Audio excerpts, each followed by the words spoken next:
Hi, this is Phil Shapiro. I have been transfixed reading a very interesting book titled Grand Eccentrics, Turning the Century, Dayton and the Inventing of America by Mark Bernstein. So this is a history book, and I'm a history buff. And I should remind you that the reason that we read history is not just to illuminate the past, but reading history illuminates the present, and it illuminates the future. I wanted to read this book because it tells about a number of 6 people who lived in Dayton, Ohio at the turn of the century. And at that time, Dayton was kind of like the Silicon Valley of today. It was the inventing place. There was just a lot of bold thinking and bold acting. And let's take a look at this book. So this is from the back cover. As the 19th century turned, the small-town America in which Huck Finn fished was yielding to an age of industry, of a remarkable new form of energy, electricity, of a remarkable new toy, the automobile. It was a plastic age, as uncertain as our own, a time when the future was ready to be shaped. Grand Eccentrics is a group biography of a half-dozen individuals: Orville and Wilbur Wright, Charles Kettering, John H. Patterson, Arthur Morgan, and James Cox, who explored those new possibilities. Their lives crossed and recrossed. They collaborated, bankrolled each other's undertakings, founded and joined the same club, tried to run each other out of town. So, this is a really interesting way of looking at history through a number of individuals, some of them more famous than others. I've read a number of biographies of the Wright brothers, and I have to say, this book taught me a bunch of things that I didn't know about the Wright brothers. And then as a bonus, I got to learn about all these other very interesting people. Here's some quotes I grabbed out of the book. So, this is from the early part of the book. Orville Wright was mild-mannered and impish. Returning once from a speech given by a candidate for lieutenant governor, he commented, "If he is an honest man, he ought to sue his face for slander." So that's a pretty funny comment. It kind of reminds me of Mark Twain. And then it goes on to say, he did not so much challenge authority as ignore it. Orville dropped out of kindergarten on the 4th day of class. He neglected to inform his mother that he had given up on formal education. He continued as before to leave home each morning, to return home each noon, and to speak brightly of the day's activities. Actually, he was playing at the home of a friend with an eye on the clock. His mother, Susan Wright, did not learn of her son's truancy until several weeks had passed, when she went to school to see how he was faring. Orville, unabashed, returned to class. So what an interesting little anecdote. And maybe Orville Wright is the patron saint of the unschooling movement. I can just imagine him sitting in class. He's a little youngster, and he must have concluded, they're treating me like a child. I'm wasting my time here. So apparently they didn't do too much project-based learning, #PBL, back in those days, but maybe they ought to have done, as we are doing more and more in our schools today. Now, Orville Wright reminds me a bit of Steve Wozniak, a creative genius who is also very mischievous. And if you haven't seen this YouTube video, look up on YouTube, Woz $2 bills, and this is hilarious. He's on the Engadget Show 5-minute video with Joshua Topolsky, and I found this to be absolutely hilarious. Now, I also started wondering in this book, if Orville Wright is like Steve Wozniak, does that mean Wilbur Wright is like Steve Jobs? And the answer is yes and no. Wilbur Wright was more business-oriented than Orville, and he was more serious. But to say he was, to draw parallels to Steve Jobs, I think is stretching it a bit. Here's some more of the mischief. The book describes some of his pranks in school. Once he leagued with several friends to force a dismissal of class by dropping a package of red pepper down the heating register. Their calculations miscarried. They had expected the classroom to be filled with an acrid cloud. No such cloud materialized.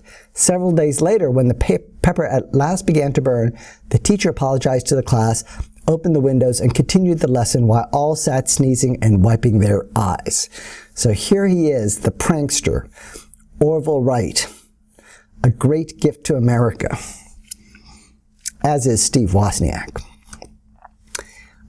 Now, Charles Kettering was somebody I didn't know much about, but this little quote here tells why you ought to know something about Charles Kettering. Progress was a subject Kettering knew something about. At his death, he held patents to a greater number of significant inventions than any American but Edison. His achievements in automotive technology gave the American auto industry a lead so great it later took a quarter century to squander.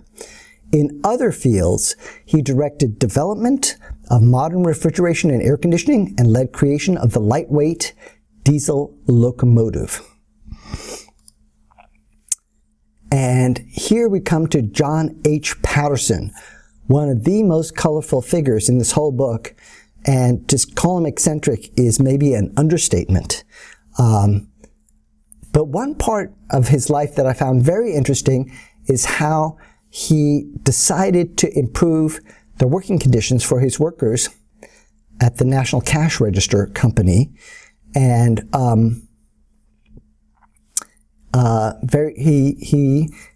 he introduced a bunch of humane practices that maybe later flourished with at Hewlett-Packard, which also had humane practices, and Google, and some of the other companies that are engaging in humane employee practices.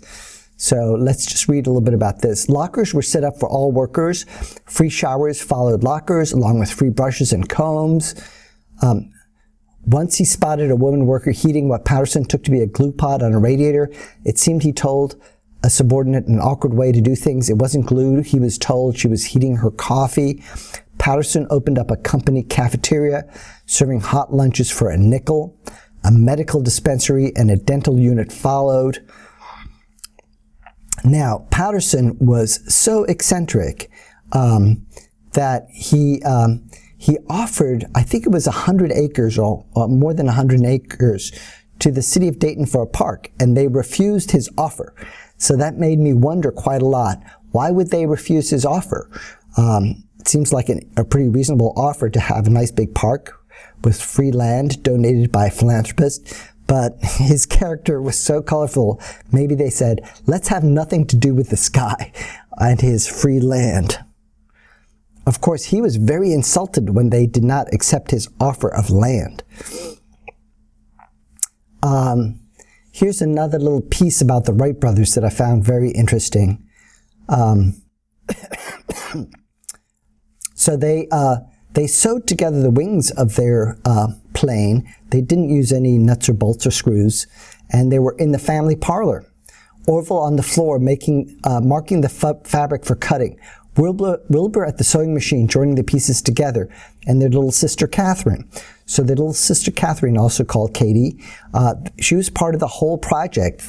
When we talk about the Wright brothers, it was a family project. Excuse me. And Katie was the family house manager. After her mother passed away, she was running the household. And so history does not give her enough credit in this whole invention of the airplane story. So I wrote a little bit about that in this article for Make Magazine. You can look it up if you're interested. The Women Behind the Wright Brothers. This is a 2013 article I wrote. Just search that on the web. And I also found out about a book. There's a book called The Wright Sister, Catherine Wright and Her Famous Brothers by Richard Moorer. So this is a book that's maybe your public library or school library needs to own a copy of this book. It's the untold story of she was the only of the two brothers and their sister Katie, she was the only one who went to college. The two Wright brothers didn't go to college, but they must have had one really strong high school because their math was so strong to do all the calculations that they did. The other thing I really found interesting about this book is the geographical. As I was reading the book, I was thinking the geography of Dayton, Ohio, in the Midwest, not so far from Pittsburgh, and Pittsburgh was where steel was made. It was an industrial town, so that was easy for them to get steel, but their engine that they used was aluminum. I believe that also came from Pittsburgh. And then western Pennsylvania, not far from Ohio, there was a lot of coal. And coal is used in industry. And of course, the first oil wells in America were from western Pennsylvania. So before we even had oil in Texas and Alaska, we had oil in western Pennsylvania. So oil was needed for the production of gasoline. I think it was in this book that I read that the gas tank on the Wright Brothers airplane was about a quart and a half, so maybe six cups of gasoline, and it used to hang from one of the struts. So that was very interesting for me to visualize what kind of a gas tank this airplane had. And then another part of the book that I found really interesting was how the Wright brothers, after they invented the airplane, they were so confident that they were ahead of other inventors that for 2 years, like between 2005 and 2007, they didn't do any further invention on their plane. They spent time trying to sell the plane. And so they wrote lots of letters and I guess had meetings. And in the book, it also describes how the Wright brothers started earning money by training pilots. So they set up like a pilot school. And the Wright brothers themselves were not training the pilots. They trained the pilots they trained people who trained pilots. But what a very interesting story in that they needed to have some way to derive income from their invention. And since the world was not ready for their invention, they had the newspapers were not really writing that this was a huge accomplishment. Then they were getting trained pilots to be paying the money to receive skill in that way. So if you'd like to contact me, here's my contact information. Phil Shapiro, pshapiro@his.com. I'm on Twitter at Phil Shapiro. If you enjoyed this book review, you can see other book reviews at sites.google.com/site, Phil Shapiro Book Reviews. You can subscribe to my YouTube channel. That's a way to support my book reviews. I love to make these little video book reviews. The reason I do book reviews in video form, it reaches more people. People who might otherwise not be book readers could see this book review and could possibly get the book in audio format. So bypassing text completely. If you found this book interesting, ask your public library to buy a copy. Or, better yet, buy a copy of the book as a gift for a friend, and then forget to give it to your friend. Along with this outstanding book, there's 2 other biographies about the Wright brothers that I recommend. The recent one by David McCullough is superb, as is this book is superb. And To Conquer the Air is one of my favorite biographies about the Wright brothers.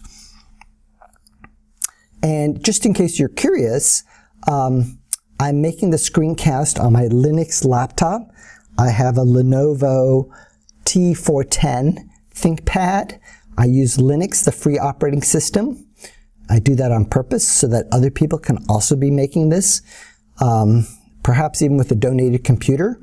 I use a free program called Simple Screen Recorder, and I have a little Logitech webcam that does the trick for recording my video on the screen. And then I also use a program called GUVC View. GUVC View is the webcam software that's free that shows shows my face at the same time. And as you might predict or might expect, I'm using the software called LibreOffice, the presentation program, which is roughly equivalent to PowerPoint. But it's totally free, and that's why I like it. See you next time.